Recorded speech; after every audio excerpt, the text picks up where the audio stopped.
이 복을 충만하게 받은 이 복스러운 얼굴을 통하여서 주님께서 기뻐하시는 한 영혼이 구원함에 이르는 놀라운 생명군의 역사함들이 왕성하게 일어나고 있는 줄로 믿습니다. 오늘 말씀의 제목이 하나님의 불이 되라입니다. 오늘은 2026년도 상반기 마지막 주일이에요. 어느덧 우리가 2026년도 이 6개월을 살아냈습니다. 또 오늘 주일이 지나고 나면 다음 주일은 맥주 감사 주일이고, 그 다음 주일은 이제 이웃사랑 큰 잔치를 또 배산하는 주일입니다. 하반기가 시작됩니다. 상반기의 삶을 어떤 마음으로 살아오셨을까요? 하반기의 삶을 어떻게 살아가실 작정이실까요? 소망합니다. 예배자리에 나오신 우리 성도님들께서 하나님의 불이 되어지는 그 은혜를 받고 누리실 줄로 믿습니다. 우리 내면의 이 동력, 강력한 내면의 동력을 일컫는 단어가 있습니다. 어떤 단어일까요? 열정이라는 단어입니다. 그 열정은 이 단순히 무언가를 좋아하는 마음을 넘어서지 않습니까? 우리의 내면에 있는 이 강력한 동력이에요. 열정이 있는 마음인가, 열정이 없는 마음인가에 따라서 인생의 이 모습과 모양이 다릅니다. 그 삶 속에서 맺어가는 열매도 달라요. 그 열정은 특정한 이 목적이나 또 목표나 대상을 향하여서 그 자신이 가지고 있는 모든 에너지와 시간을 아낌없이 쏟아붓는 에너지입니다. 아까워진 않아요. 그래서 이제 우리가 이 세상을 살아가면서 내 안에 열정이 있는가 어떻게 평가할 수 있을까? 어떻게 할 수 있을까요? 첫 번째는 몰입이에요. 몰입. 지속적인 몰입입니다. 이 반짝하고 사라지는 그런 흥미가 아닙니다. 시간이 지나도 쉽게 식지 않고 계속해서 우리의 마음을 지배하는 집중력이에요. 그래서 이 몰입의 이런 열정을 보고 싶으시면은 우리 놀이터에서 놀고 있는 아이들을 보면 알게 됩니다.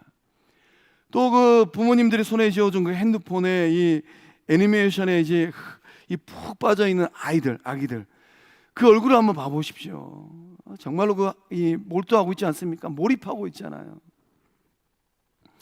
또 두 번째는 이 분명한 목적 의식입니다. 내가 왜 이런 일을 해야 하는지에 대한 명확한 이유가 있다라는 거예요. 그럼 이 정확한 목적 의식과 이 명확한 이유가 있으면은 그 목적을 이루기 위한 이 대가 지불을 아까워하지 않습니다. 시간, 물질, 또 관계성을 아까워하잖아요. 그러니 그 분명한 목적을 이루기 위하여서 열과 성을 다 하는 것입니다. 또 세 번째는 회복 탄력성이라고 해요. 아무리 열정이 있다 하더라도 우리가 세상을 살아다 보면 한 번쯤은 또는 내 의지와 상관없이 실패할 때도 있고 우리가 지칠 때도 있습니다. 또 이런저런 일들로 인하여서 넘어지기도 합니다. 그때가 중요하죠. 실패하고 지치고 넘어졌을 때 다시 일어나는 힘이 있는가, 다시 일어날 때 그 회복 탄력성을 가지고 일어설 때 우리 안에 열정이 있다는 것입니다. 그러니까 열정은 이런 회복 탄력성을 통하여서 다시 일어나서 그 거룩한 길을 걸어가도록 만드는 끈기라는 거예요.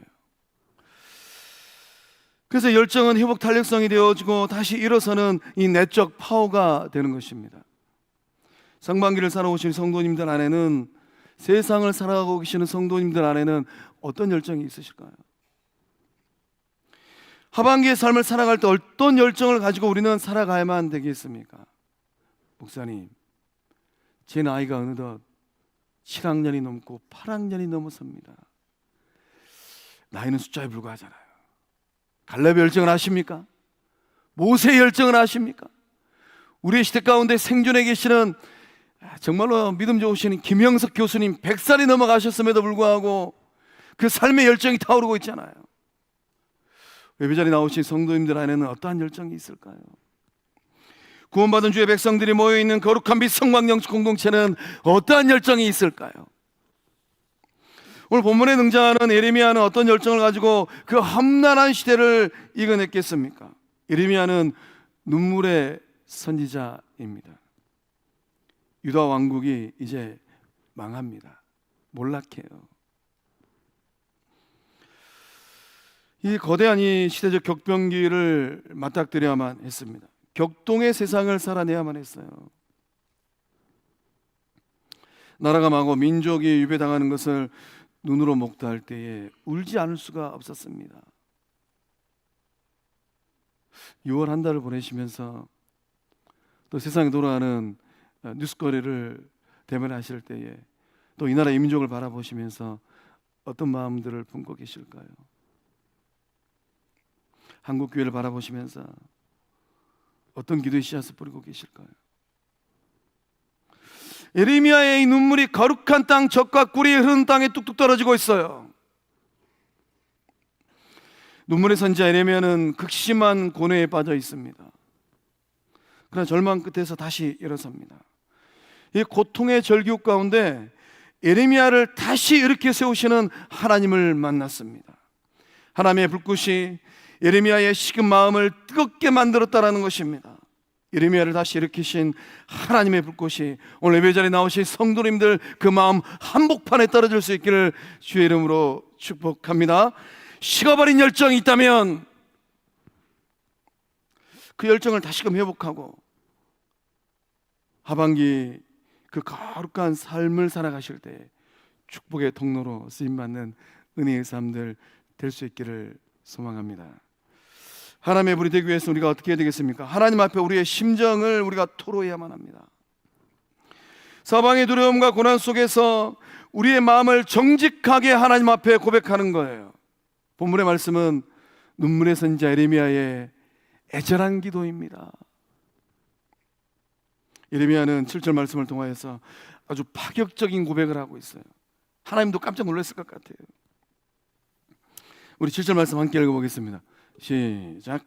여호와여, 주께서 나를 권유하심으로 내가 그 권유를 받았사오며 주께서 나보다 강하사 이기셨으므로 내가 조롱거리가 되니 사람마다 종일토록 나를 조롱하나이다. 아멘. 눈물의 선지자 예레미야의 처절한 탄식의 고백입니다. 이런 이 탄식의 고백은 불신앙이 아니에요. 하나님과 깊은 친밀함에서 오는 정직한 신앙의 표현입니다. 제가 좀 더 편하게 말씀드리면, 하나님, 제가 하나님께서 저에게 말씀하신 대로 했습니다. 그런데 저에게 돌아오는 것은 무엇입니까? 칭찬과 영광이 아닙니다. 온갖 욕설과 저의 마음을 상하게 하는 사람들의 말뿐입니다. 하루 종일 조롱거리가 되고 사람 대접을 못 받고 살았습니다. 이게 바로 예레미야의 탄식의 고백이라는 거예요. 예레미야가 조롱받음에도 불구하고 하나님의 말씀을 전한 이유는 무엇인가요? 하나님께서 예레미야를 권유하셨기 때문이에요. 본문의 말씀에 기록된 이 권유하다라는 히브리어는 파타라는 단어입니다. 거부할 수 없는 강력한 설득이라는 거예요. 하나님께서 예레미야를 설득했습니다. 하나님께서 예레미야를 압도하셨다라는 거예요. 하나님께서 모르셨을까요? 하나님께서 예레미야에게 주신 그 말씀을 액면가 그대로 선포하면은 예레미야가 조롱거리가 되고 사람들로부터 조롱을 받을 것 하나님께서 모르고 계셨을까요? 예레미야는 하나님의 강력한 사랑과 그 권능에 압도되었습니다. 그 하나님께 받은 말씀을 전파하는 사명자의 길을 걷게 됐다라는 거예요. 우리 안에 그러한 은혜가 좀 흘렀으면 좋겠습니다. 기도의 자리에서, 예배의 자리에서 우리의 마음을 압도해 오시는 하나님의 만지심, 우리를 설득하시는 예수님의 사랑, 우리를 강권하시는 성령님의 인도하심. 예레미야가 말씀을 전할 때 어떤 말씀을 전했겠습니까? 남유다의 파멸과 멸망을 외쳤습니다. 그렇기 때문에 종일토록 예레미야는 사람들로부터 치욕을 받고 모욕거리가 되었다라는 거예요. 하나님의 말씀을 전하면 전할수록 예레미야는 비웃음거리가 되고 조롱거리가 되고 욕을 들어야만 했습니다. 돌아오는 것은 거친 말들과 상한 마음뿐이에요. 심지어 가장 친한 벗들조차도 예레미야에게 등을 돌렸다라고 예레미야가 고백하고 있지 않습니까? 친한 벗들이 예레미야를 넘어뜨리기 위한 음모를 꾸미고 있습니다. 예레미야가 실족하기만을 기다리고 있다는 거예요. 우리도 세상을 살아가면서 이런 순간들을 맞닥뜨리지 않습니까? 하나님의 말씀대로 살려고 애를 썼음에도 불구하고 일이 꼬이고 주변으로부터 비난을 받게 됩니다. 주변의 지인들이 등을 돌리고 또 친한 벗들이 거리두기를 하는 거예요. 내 의지와 상관없이 일어나는 일들을 바라보면서 영혼이 흔들리는 탄식이 절로 나올 때가 있지 않던가요? 하나님, 저에게 왜 이러십니까? 그런 영혼의 탄식이 절로 나오는 것이죠. 예레미야가 겪은 이 사방의 두려움과 친한 벗들의 배신은 예레미야만 겪는 이런 고통과 아픔이 아니라는 것입니다. 얼마든지 우리들의 이야기가 될 수 있다라는 거예요. 시편 31편 13절에서 다윗이 이렇게 고백을 하더라고요. 나는 무리의 비방을 들었으며 사방에 두려움이 있나이다. 그들이 나를 치려고 함께 꾀할 때에 내 생명을 빼앗기로 꾀하였나이다. 이 다윗의 이 처절한 이 고백이 좀 느껴지실까요? 사방에 두려움이 있고 무리들의 비방이 있고, 친구이자 이 다윗과 함께 그 전쟁터를 누볐던 다윗의 최고의 모사 아이도벨이 등을 돌리고 배신한 그날, 다윗은 시편 41편 9절의 말씀을 통하여서 그 속을 이렇게 토로합니다. 우리 다윗의 심정으로 함께 읽어보도록 하겠습니다. 시작. 내가 신뢰하여 내 떡을 나눠 먹던 나의 가까운 친구도 나를 대적하여 그의 발꿈치를 들었나이다. 내가 신뢰하여 내 떡을 나눠 먹었던 나의 가까운 친구 아이도벨입니다. 험난한 인생의 여정을 살아가면서 전쟁터를 누빌 때에 얼마 되지 않은 그 떡을 다윗이 쪼개가지고 이보게 자네 배고프니까 이거 좀 먹어서 하고 그렇게 나눠 먹었던 가까운 친구 아이도벨이 그 역사의 그 어느 날 다윗을 대적하고 다윗을 향하여서 발꿈치를 들었다라는 거예요.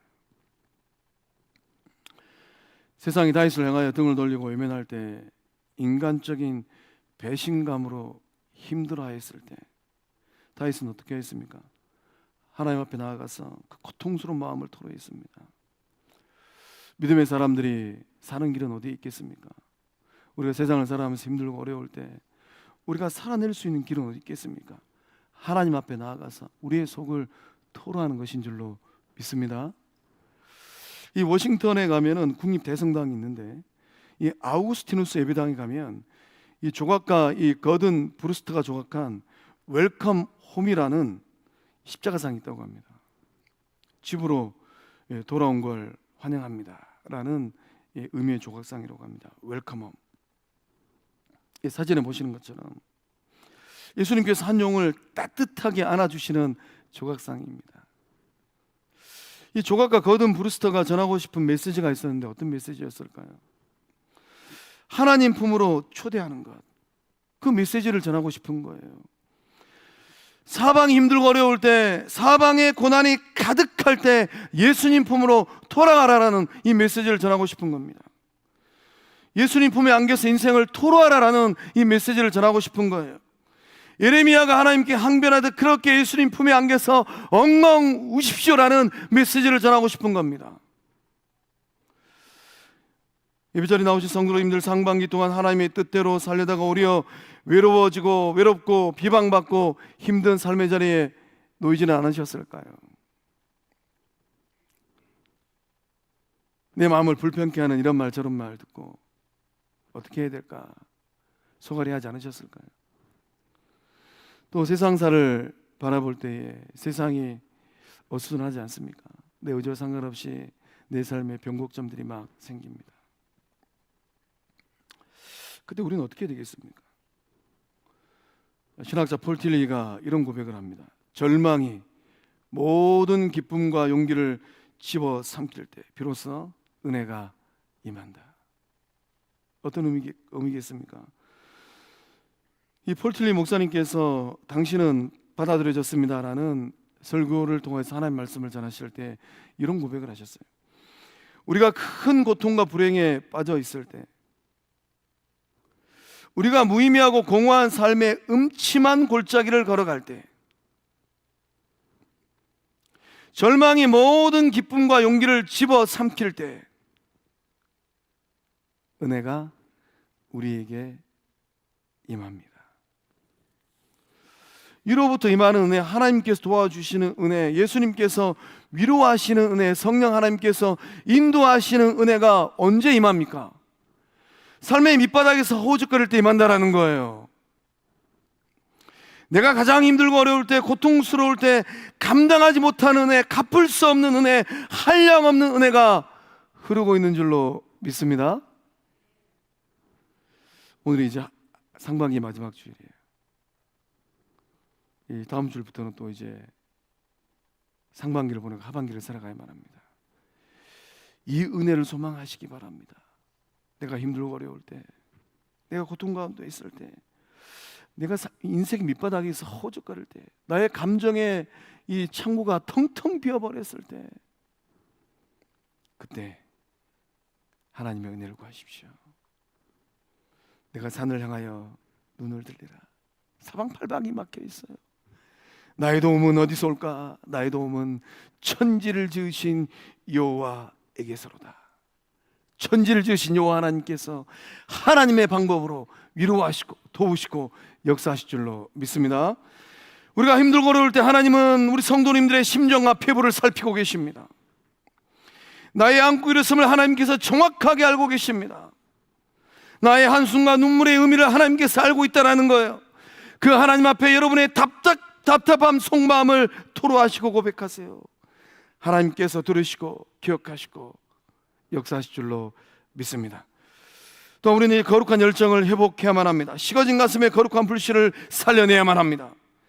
고통에 지친 예레미야는 결단하면서 이런 고백을 합니다. 9절의 말씀을 함께 읽어보겠습니다. 시작. 내가 다시는 여호와를 선포하지 아니하며 그의 이름으로 말하지 아니하리라 하면 나의 마음이 불 붙는 것 같아서 골수에 사무치니 답답하여 견딜 수 없나이다. 아멘. 비방의 말을 듣고 조롱거리로 되어버린 예레미야가 이렇게 얘기하는 거죠. 하나님, 저 이제 그만두겠습니다. 저는 못하겠습니다. 더 이상 내가 다시는 여호와를 선포하지 아니하며 그의 이름으로 말하지 아니하리라. 하나님의 이름으로 말을 하면 할수록 저는 비방을 받고 조롱거리가 됩니다. 저희 친구들이 저를 외면하고 거리두기를 합니다. 하나님, 저는 이제 더 이상 못하겠습니다. 저 그만두겠습니다. 그때 놀라운 일들이 일어났습니다.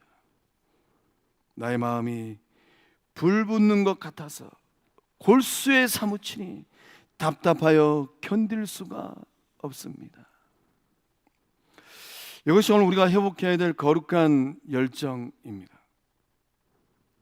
이 불꽃은 예레미야가 스스로 만들어낸 의지가 아니라는 거예요. 하나님께 사로잡힌 하나님의 사람들만이 경험하는 거룩한 불씨입니다. 종교인들은 절대로 경험할 수가 없어요.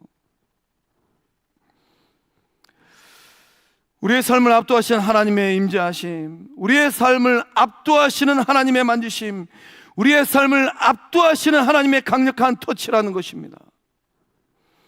예레미야처럼 견딜 수 없는 마음을 가졌던 사도 바울도 그 안에 복음의 열정, 복음의 불이 있었어요. 그 바울 사도가 고린도서 9장 16절의 말씀을 통하여서 일맥상통한 고백을 하고 있어요. 우리 함께 거룩한 목소리로 읽어보겠습니다. 시작. 내가 복음을 전할지라도 자랑할 것이 없음은 내가 부득불할 일임이라. 만일 복음을 전하지 아니하면 내게 화가 있을 것이로다. 아멘. 부득불할 일이랍니다. 반드시 해야 된다라는 거예요. 반드시 해야만 하는 must have to의 일이라는 것입니다. 그 복음을 전하지 않으면 내게 화가 있을 것이로다. 소망합니다. 우리 안에 이런 거룩한 열정을 품고 있는 주의 백성들이 일어나는 영적 부흥의 역사함들이 일어나고 있는 줄로 믿습니다. 십자가에서 그 몸을 내어주신 예수님의 한없는 사랑을 되짚어 보면 볼수록 어떻게 하면 그 사랑을 내가 갚아낼 수 있을까? 우리 작년 공동체는 하늘나라이지 않습니까? 시간이 조금만 더 가면 우리의 인생이 끝이 나고 보좌 우편에 계시는 예수님 만나야 되잖아요. 그 주님 만나러 가는 하늘나라가 작년 나라이지 않을까요? 작년 공동체이지 않을까요? 그 주님을 만날 때 주님께서 뭐라고 말씀하실 것 같으세요? 주님께서 무엇을 물어보실 것 같으십니까? 오늘 이 시대를 살아가야만 하는 우리가 부득불해야만 하는 일이 있다면 무엇일까요? 복음을 전하는 일입니다. 예수 생명을 나누는 거예요. 부득불해야만 하는 이 사명을 발견하고 그 사명을 감당하는 주의 백성들 될 수 있기를 소망합니다. 복음의 열정을 다시금 회복하는 이 거룩한 이 복음의 불씨가 살아 꿈틀거리는 성령의 사람들, 예수님의 희망 되시는 주의 백성들 다 되실 줄로 믿습니다. 아주 미래가 촉망받는 이 대학생이 한 명 있어요. 아주 머리가 총명한 엘리트였다고 합니다. 그 이름이 수잔이었어요. 수잔.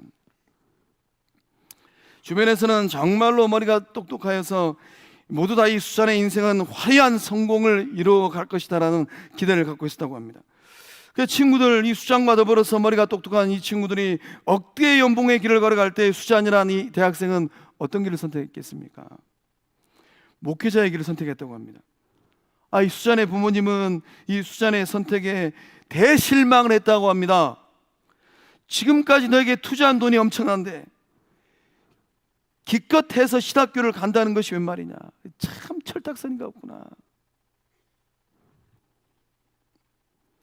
그러나 이 수잔은 뼛속 깊은 곳에서 타오르는 그 소명을 거부할 수가 없었다고 합니다. 부모님의 반대와 친구들의 비웃음 속에서 그녀는 이런 고백을 했어요. 예수 그리스도의 복음을 전하지 않으면 뼈가 타버릴 것 같아서. 저는 이 대목에서 너무 부끄러웠어요. 예수 그리스도의 복음을 전하지 않으면 뼈가 타버릴 것 같은 이 열정, 내 안에는 살아 꿈틀거리고 있는가? 예수 그리스도의 복음을 전하지 않으면 뼈가 타버릴 것 같은 이 간절함, 성광교회 안에는 타오르고 있는가? 뼈가 타버릴 것 같아서 이 길을 걷고 있습니다. 이렇게 고백했습니다. 복음을 전하지 않으면 뼈가 타버릴 것 같은 이 거룩한 불꽃 때문에 미래가 촉명받았던 이 수잔이란 대학생은 목회자의 길을 걸어가고 있답니다. 오늘 예배자리에 나오신 성도님들은 저마다의 삶의 일터에서 세상을 살아가실 때 그 일터를 향한 하나님의 거룩한 불씨들이 있을까요? 거룩한 열망들이 있으실까요? 그 일터 가운데 하나님께서 원하시는 그러한 삶들을 살아가고 계실까요? 저는 우리 후대 가운데 하나님의 종이 되기 위하여서 신학교를 간 자녀들을 이름을 불러가면서 제 기도가 달라지고 있어요. 하나님, 거룩한 불씨, 거룩한 불이 되게 하소서. 우리 후대의 자녀들을 통하여서 성광교회에서 배출한 선교사님들을 통하여서 한국교회가 뒤집어지고 열방이 뒤집어지는 영적 부흥의 역사함들이 일어나게 하소서. 함께 더불어 기도할 때에 그 은혜가 우리 영적 공동체에 놀라운 분복이 될 줄로 믿습니다. 성도님들 안에 그 불씨가 다시금 떨어져서 예수 생명 구원의 역사를 일구어가는 축복의 통로들 될 수 있기를 주의 이름으로 축복합니다. 또 우리는 이 승리를 확신해야만 합니다. 예레미야 이 간절한 기도, 애타는 기도는, 이 탄식의 기도는 탄식으로 끝나지 않아요. 장엄한 승리의 노래로 반전을 만들어냈습니다. 11절의 말씀을 희망의 마음으로 함께 읽어보겠습니다. 시작. 그러하오나 여호와는 두려운 용사 같으시며 나와 함께 하심으로 나를 박해하는 자들이 넘어지고 이기지 못할 것이오며 그들은 지혜롭게 행하지 못함으로 큰 치욕을 당하오리니 그 치욕은 길이 있지 못할 것이니이다. 아멘. 오늘 본문의 말씀에서 아주 중요한 단어가 있는데 이 11절 말씀에도 이기다 라는 단어가 등장하지 않습니까? 그 히브리어로 야콜이라는 단어인데요, 이 야콜이라는 단어의 뜻은 할 수 있다, 힘을 가지다, 승리하다, 견디다라는 뜻입니다. 이 본문 7절에서 13절 말씀 가운데 이 야콜이라는 단어가 4번 사용되었습니다. 7절에서 9절에서 10절에서 11절 말씀에서 이 본문의 말씀에 등장하는 네 명의 중요한 인물들이 있죠. 하나님이 등장하고 예레미야가 등장하고 예레미야를 대적하는 대적들이 있지 않습니까? 그 7절과 9절과 10절과 11절의 말씀을 통하여서 이 대상들에게 이기다, 야콜이라는 단어가 사용되었어요. 7절 말씀에서 하나님이 예레미야를 이겼습니다. 권유하심으로 이기신 거죠. 9절 말씀에서 예레미야는 이 사명을 내려놓고 싶었어요. 그렇지만 견딜 수가 없었습니다. 그 견디다라는 단어가 야콜이에요. 10절 말씀에서 예레미야의 대적들이 예레미야를 이기고 원수를 갖고 싶었습니다. 대적들이 예레미야를 이기고 싶었을 때 그때 야콜이라는 단어를 사용했습니다. 11절에서 대적들이 예레미야를 이겨버리면 예레미야의 인생이 너무 불쌍하잖아요. 11절 말씀에서 나를 박해하는 자들이 넘어지고 이기지 못할 것이오며, 여기에서 또 승리의 확신, 이김에 대한 확신을 가질 때 예레미야가 야콜이라는 단어를 사용했습니다. 예레미야가 이 대적들을 이긴 비결은 무엇입니까? 예레미야를 압도하신 하나님께서 여전히 예레미야와 함께 하셨기 때문이에요. 이김에 대한 소망은 하나님도 있었고 예레미야도 있었고 대적들도 있었어요. 우리의 삶으로 소급하면은 이김에 대한 열망은 예배전에 나오신 성도님들도 있고 세상도 있다라는 거예요. 하나님을 대적하는, 하나님을 알지 못하는 세상에 있는 수많은 사람들이 어떻게 하면 교회를 좀 이겨볼까, 그런 꿍꿍이 생각들을 하고 있지 아니할까요? 그래서 한국 교회를 바라보고 한국 사회를 바라보면 이 여수 땅에 있는 주의 백성들, 영적 공동체들은 정말로 기도를 뜨겁게 많이 해야만 합니다. 궁금하시면 예배 마치시고 제 목양실로 찾아오십시오. 왜 뜨겁게 기도해야 되는지 제가 가르쳐 드리겠습니다. 예레미야는 예레미야를 압도하신 하나님, 그 하나님을 바라보면서 야콜이라는 단어를 고백하고 있어요. 하나님, 세상 사람들이 저를 이기려고 달려듭니다. 저는 그들에게 패할 수가 없습니다. 하나님께 정복당한 사람, 예레미야가 하나님께 정복당했잖아요. 하나님께서 권유하심으로 말미암아 하나님께서 예레미야를 이기셨잖아요. 하나님께 정복당한 사람을 세상은 결코 정복할 수가 없다는 고백이라는 겁니다. 여러분의 인생과 여러분의 삶이 하나님께 정복당한다면, 하나님께서 여러분의 생각을 이기고 하나님께서 여러분의 감정을 이기고 하나님께서 여러분의 마음을 이긴다면 세상이 여러분의 삶을 이겨내지 못할 줄로 믿습니다. 나를 압도하신 하나님이 이제는 나의 곁에서 두려운 용사가 되시고 싸움을 대신 싸워주십니다. 그래서 예레미야가 11절 말씀 보니까 여호와는 두려운 용사 같다라고 고백을 하고 있는 것이죠. 승리를 확신한 예레미야는 아직 상황이 변하지 않았음에도 불구하고 선포합니다. 13절 말씀에 여호와께 노래하라, 찬송한다라는 거예요. 너희는 여호와를 찬양하라. 가난한 자의 생명을 행악자의 손에서 구원하셨음이니라. 가난한 자의 생명, 누구의 생명일까요? 절체절명의 싸움 가운데 놓여있는 하나님의 사람 예레미야의 목숨이지 않을까요? 사방팔방에 대적들만 있습니다. 호시탐탐 노리고 있는 대적들이 가득해요. 그날 삶의 자리에 놓여있는 가난한 자라고 고백하는 예레미야의 생명, 험난한 역사의 물줄기가 바뀌어갈 때 하나님의 뜻을 따라서 믿음의 길을 걷고 있는 주의 친백성들의 생명이지 않을까요? 여호와를 찬양하라. 가난한 자의 생명을 행악자의 손에서 구원하셨음이니라. 생명구원의 역사함이 이 시대를 살아가야만 하고 살아내야만 하는 거룩한 미성광경 공동체 주의 백성들의 인생의 큰 분복들 될 줄로 믿습니다. 우리가 하반기를 맞이하는 자세는 어떤 자세여야만 되겠습니까? 예레미야가 부르는 승리의 노래, 이 거룩한 함성의 자세가 되어야 될 줄로 믿습니다. 상황은 여전히 사방의 두려움일지도 모르겠습니다. 그러나 우리를 이기게 하시는 하나님의 손이 함께하고 계신 줄로 믿습니다. 이사야 41장 10절의 말씀을 통하여서 이사야 선지자가 이렇게 고백을 합니다. 함께 읽어보겠습니다. 두려워하지 말라, 내가 너와 함께함이라. 놀라지 말라, 나는 내 하나님이 됨이라. 내가 너를 굳세게 하리라. 참으로 너를 도와주리라. 참으로 나의 의로운 오른손으로 너를 붙들리라.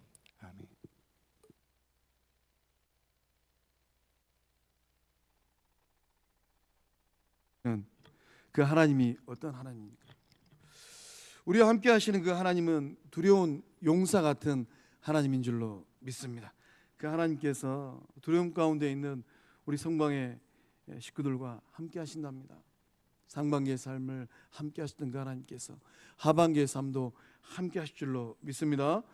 그 심리학자 칼 융은 자신의 집 현관과 그 자신의 묘비에 이런 말을 새겨 놓았다고 합니다. 이 칼 융의 이 신앙 고백이죠. 구하든 구하지 않든 하나님께서는 임재하십니다.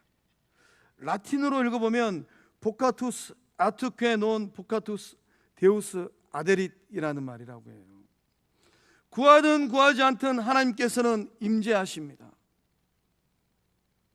성도가 세상을 살아가면서 하나님의 부재를 느끼고 고통스러울 때도 있다라는 것, 그때도 하나님께서 임재하신다라는 거예요. 나의 감정과 상황과 상관없이 하나님은 두려운 용사처럼 여러분과 함께 하시는 능력의 하나님인 줄로 믿습니다. 절망 속에 있을 때 하나님을 찬양할 수 있는 이유는 무엇일까요? 하나님께서 함께 하시기 때문인 줄로 믿습니다. 우리의 감정보다 더 확실한 것은, 나의 삶의 자리보다 더 확실한 것은, 구하든 구하지 않든 영적으로 깊은 침체에 빠지면 기도할 힘조차도 없어요. 구하든 구하지 않든 두려운 용사 되시는 그 하나님께서 여러분의 삶에 임재하심을 믿을 때에 상반기의 삶도 승리했던 것처럼 하반기의 삶도 승리하고 영광 돌리는 주의 친 백성들 다 되실 줄로 믿습니다. 기도하시겠습니다. 하나님 감사합니다. 상반기의 삶도 하나님께서 함께 하셔서 의의 길 생명의 길 복된 길을 걷게 하셨다가 이제 2026년도 상반기 마지막 주일을 맞이하고 또 하반기를 시작하는 또 7월을 맞이하고 또 상반기 동안 은혜를 부으셨던 맥주 감사주일을 맞이하고 또 우리의 삶을 통해서 한 영혼이 더 구원받기를 원하시는 하나님의 뜻하심과 하나님의 일하심이 있는 이웃사랑 큰 잔치를 준비하는 이 거룩한 시절 가운데 좋으신 하나님, 예배자리 나오신 주의 백성들 그 마음 가운데 거룩한 열정, 하나님의 불씨가 타오르게 하여 주시옵소서. 끝까지 설득하시는 하나님을 만나게 하여 주시고 골수에 사무치는 불꽃이 다시금 회복되어져서 하나님의 의의 도구로 쓰임받는 복된 삶들 되게 하여 주시옵소서. 생명구원의 사역을 이루어가시는 하나님의 역사하심을 그 사적인 삶의 자리에서, 가정에서, 일터에서 경험하는 복된 주의 백성들 되게 하여 주시옵소서. 좋으신 하나님, 예레미야처럼 하나님의 만지심을 간절히 사모하는 성도님들이 있습니까? 주님 역사해 주셔서 그 마음을 만져주시고 그 삶을 일으켜 주시는 하나님 만나게 하여 주시옵소서. 역사하여 주심을 믿사옵고 생명 되시고 주권자 되시는 예수님의 이름으로 간절히 축복하며 기도하옵나이다. 아멘. 우리 다 함께 일어나셔서 원하고 바라고 기도합니다. 찬양하겠습니다.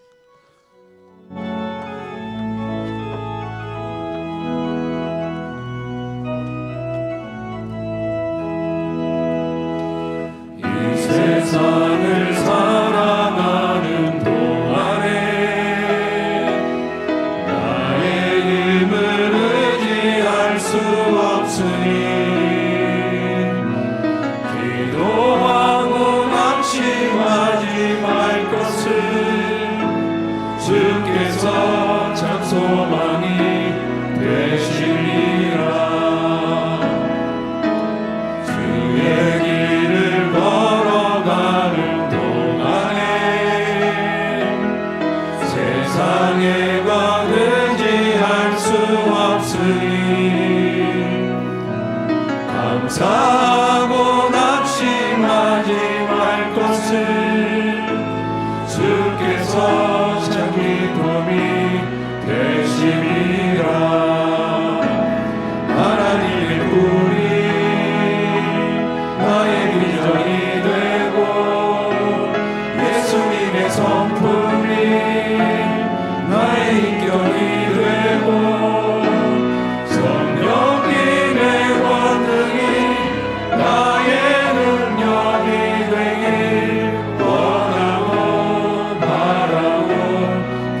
기도합니다.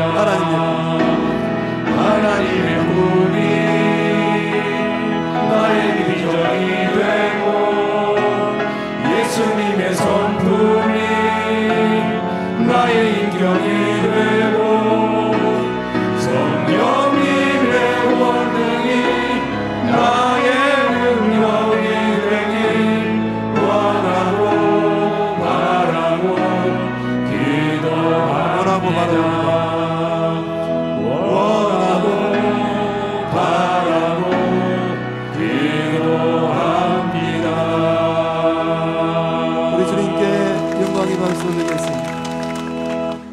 이제는 우리 주 예수 그리스도의 은혜와 저로 말미암아 영원히 멸망당할 수밖에 없는 우리를 사랑하셔서 그 아들 예수님을 십자가에 내어주신 성부 하나님의 그 한없는 사랑과 주님 날아가는 그날까지 하나님의 불씨가 되게 하시고 하나님의 복이 되게 하시고 예수님의 희망이 되게 하여 주시고 성령님의 능력이 될 수 있도록 지혜를 다해 주시는 성령 하나님의 이르게 통하심에 그 큰 역사하심이 하나님의 불이 되어지고 하나님의 불씨 되기를 간절히 사모하는 성광의 주의 백성들 삶과 가정과 일터 위에 객지에 나가 있는 자녀들의 삶의 현장 위에 군복무 중인 자녀들, 해외 유학 중인 자녀들, 병상에 있는 환우들 주님 오시는 그날까지 쓰임받기를 간절히 사모하는 영적 공동체 위에 이제로부터 영원토록 함께 하시기를 축원하옵나이다. 아멘.